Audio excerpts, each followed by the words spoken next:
Hugh, thank you. And I haven't introduced the rest of our head table, but I did want to introduce before our break, Sean O'Keefe is back in Alaska for the first time in about 5 years. And Sean, you're a hero to many of us.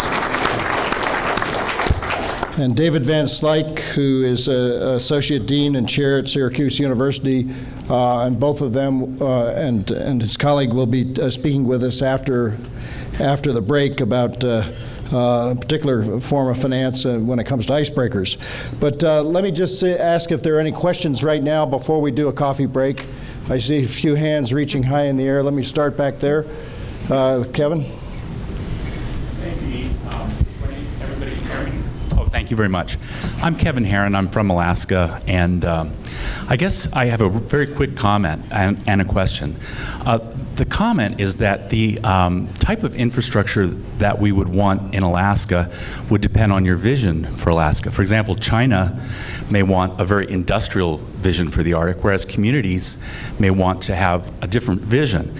So that infrastructure needs to match the vision. And when we talk about public-private partnerships, my question basically is that too often, if you look at, say, Kinnickarm Crossing or the Roads to Resources, it's a matter of the public sector taking the risk and the private sector taking the profit. And so the question is, and also a lack of transparency, because it's a way to hide a public process, because it's private and it's also public.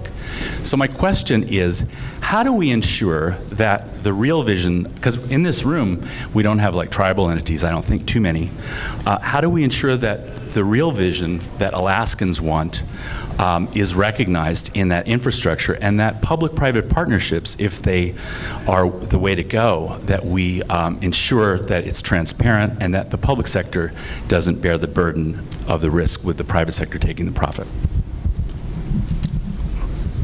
Is this on? Okay. I'll move this over here, Hugh. Thank you. You take it. No, I'll take it for the moment. Well, first off, you know, I think it's an important question. I think it's exactly the question that the Arctic Investment Protocol is designed to take on, which is this commitment from the participants. I mean, the idea with the protocol is that nobody will access capital from the new permanent investment facility unless they adhere to the standards of the Arctic Investment Protocol. And among those standards was accountability and transparency. So the other question is, you know, in relationship to governments being in the first loss position versus the private sector. The Arctic Development Bank that we were discussing, or that, I've got to be careful, it's not a development bank, but it's an investment vehicle, would be designed for the purpose of being able to take the first loss. Now, the problem with that, from the standpoint of public policy, is that many times there are projects in the area of public policy where they may not be economically viable for the private sector to be in the first loss position. And so just like ADA or any other number of government entities, where it's in the public interest and communities make a decision that they really would like it, and if there's some other long-term value to the community, the development bank would allow, or the investment vehicle would allow those people who wish to take that risk to step in and take it. So I think everything that you have said is absolutely 100% true. That's one of the reasons why we have made in the Arctic Investment Protocol a priority that this has to be a facility which is put in place to provide capital for local communities and states and governments to work with the private sector to do economic development. The one thing I will say is that responsible development is not just the responsibility of the private sector, but it's also the responsibility of our public leaders. And so the concerns that you have, I think, are concerns which just by providing capital is not necessarily taking control of the situation, but does require public leadership to participate in the process rather than just allowing for unscrupulous development or things where the private sector just moves in and does what it wants. But again, I would go back again to the protocol. The protocol is designed to have a commitment to providing capital only to those people who want to do this in a responsible way. I'd like to test one statement you made, which was there's no tribal members here. And there's a number of people out here that are tribal members. If you are a part of a tribal corporation, raise your hand, or a tribal entity, raise your hand. And we've got a number of people who are representing their tribes. So I want to test that fallacy. I think the second thing is I point to Hugh Putkatuk and Wainwright. I mean, Wainwright is sitting 62 miles from perhaps the largest oil reserve in the world today. They've gone through a community process, a trilateral agreement with their tribe, with their corporation, to come together with a strategy and be on the same page. That is the type of work that we think is important, that I think is important. I don't think that there's any presupposition that we should do projects that aren't supported by local communities. And in fact, my 3 years on ADA, we were prohibited, and I believe it's still true, to do any projects in any part of the state where you don't have a resolution from the governing body that supports it. And so I think that's a couple clear thoughts. And finally, I'm going to take Bethel because Bethel is an important place for me. You know, Bethel has some of the highest rates. I was paying $2,400 a month for my electricity for my Subway to make some sandwiches. Okay, people in Anchorage are paying $80, $160. There's no $5 a foot long in Bethel. Okay. Now, at the end of the day, I had to sell a hell of a lot of sandwiches to make it work. And what I would say is Donlin Creek represents an opportunity where 70% plus support the project, would like that project to move forward. And what does it bring? Cheaper energy and jobs. And so I think those are the conversations that we need to have on a project-by-project basis. Thank you. Neil.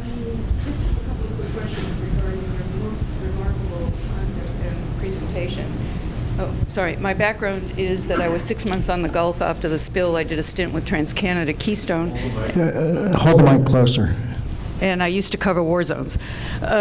Your concept and your vision is remarkable. How you would go about it, equally so. And I say this with all due respect. And also, I specifically am interested in the standards regarding the Arctic investment protocols and how that might unfold. I've had the opportunity to look at some of the earlier drafts of it, and while indeed they touch all the right bases, it seems to me that it perhaps opens as many questions as it addresses. And in particular, somebody mentioned the fact that everybody wants to talk about carbon and release of carbon into atmosphere.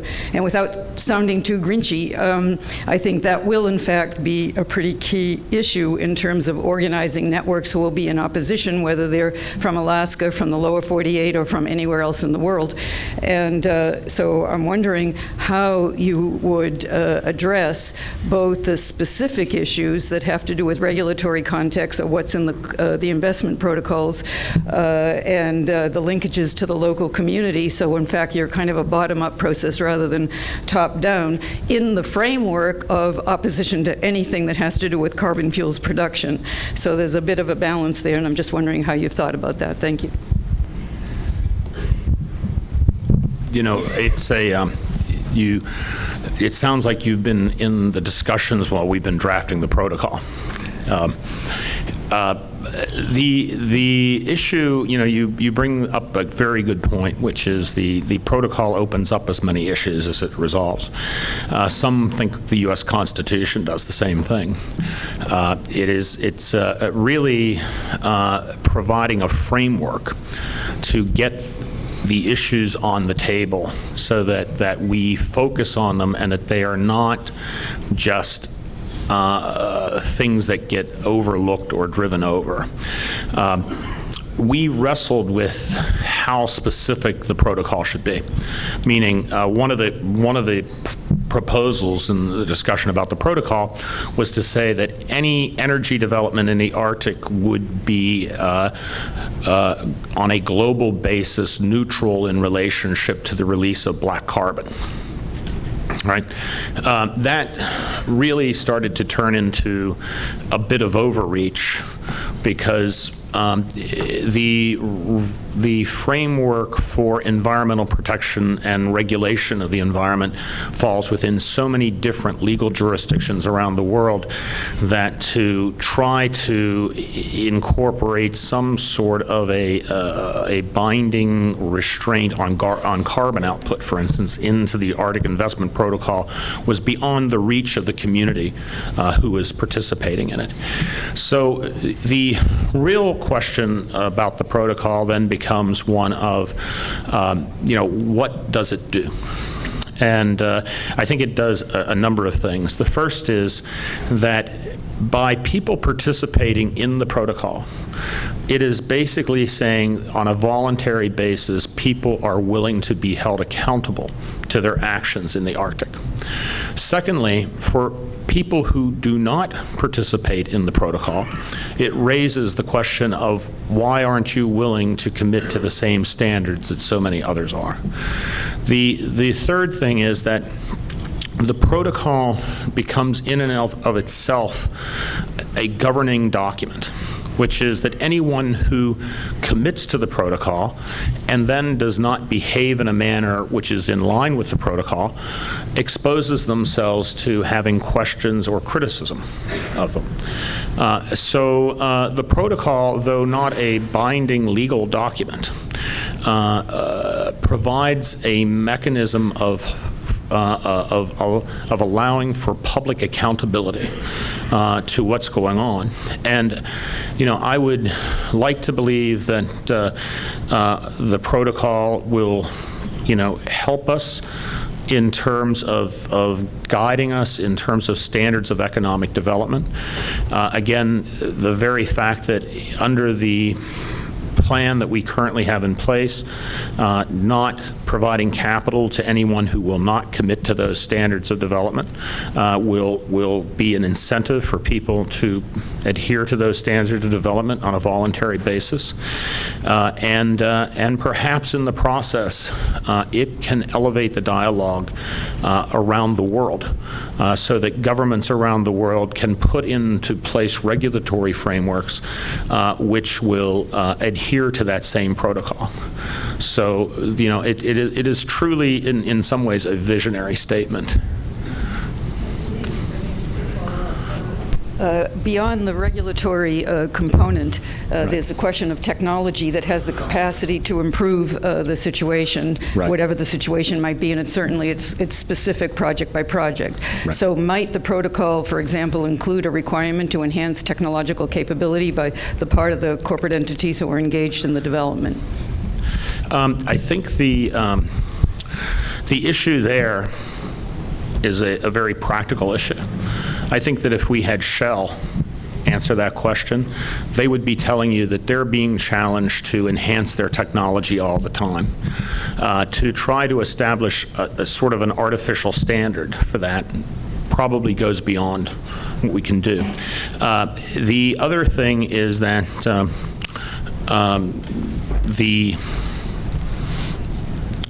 the idea of incorporating science, which became an important part of this, to use it in conjunction with the traditional knowledge of the environment, I think is an important component in that. Let me say this of the protocol, and I'm not taking anything you're saying as a criticism of it. I think it's good and healthy, the dialogue we're having. But the protocol is not a perfect document. But if we wait around for the perfect, then we will not do that which is excellent. And I believe that the protocol, by the response I'm getting from world leaders and people in industry, view it as an important step forward. But I don't think the protocol is the ultimate destination that we need to reach. Thank you. We've gone a little bit longer than our time, and I know there are other questions.